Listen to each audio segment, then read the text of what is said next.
Ladies and gentlemen, I am Semuhi, Chair of the Opinion Network. On behalf of the Executive Board, I would like to warmly welcome you all to today's session. We are delighted to host you on this magnificent campus.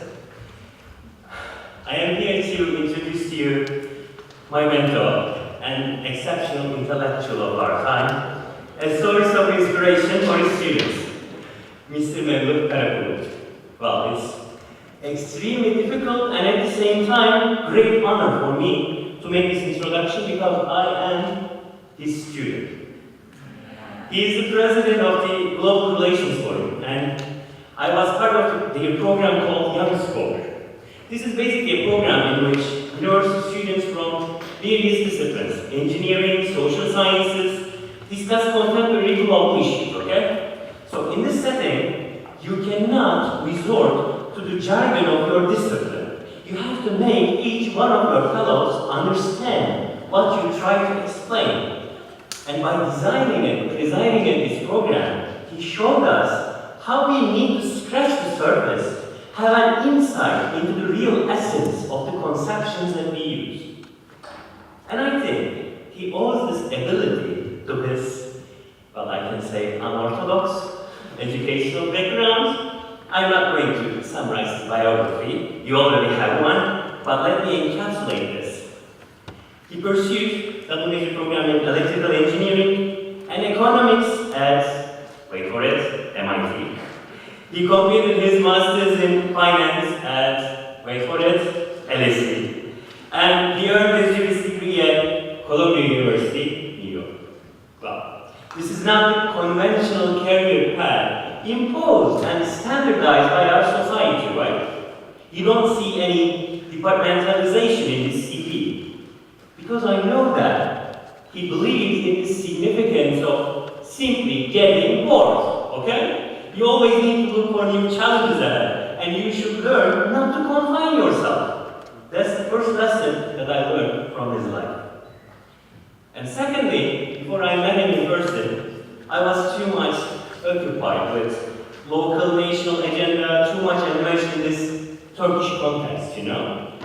Then it occurred to me that there are lots of global issues that we need to contemplate. And I do not mean just contemporary issues such as energy security, financial markets, etc.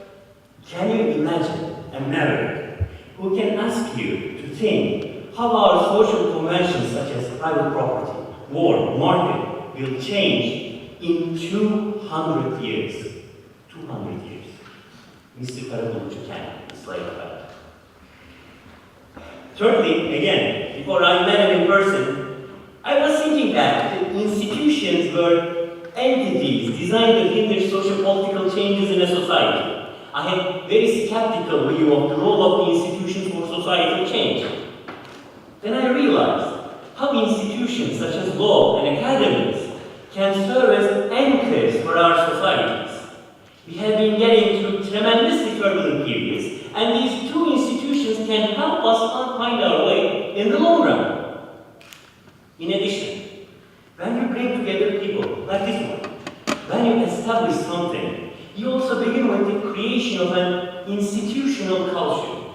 Mr. Karabulut always articulates this analogy. These are like rivers flowing to the sea, and you need to multiply and open up these river basins as many as possible to accomplish your goal. As an individual, I might not survive to see the flourishing of the seas that I saw, but the institutions that I have created and my ideas might thrive. He always asks this question: for how long do you want to live your life? Your lifetime plus how many years?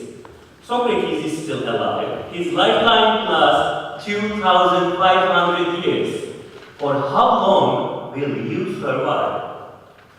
I think that is the reason why he loves thinking, intellectual endeavor for its own sake. I think that is the same reason why he has enthusiastically initiated new projects, established new institutions, built things from scratch, such as the Global Relations Forum, Istanbul Technical University, Technicity, among many others. And my dear friends, this network, opinion, is something that we build from scratch. Well, I can say the students live up to the teachers' expectations. I hope this will be one of the rivers flowing to the sea that our mentor has in his mind. Mr. Mehmet Karakulukçu, my mentor, my teacher, the scene is yours. Thank you so much for this privilege.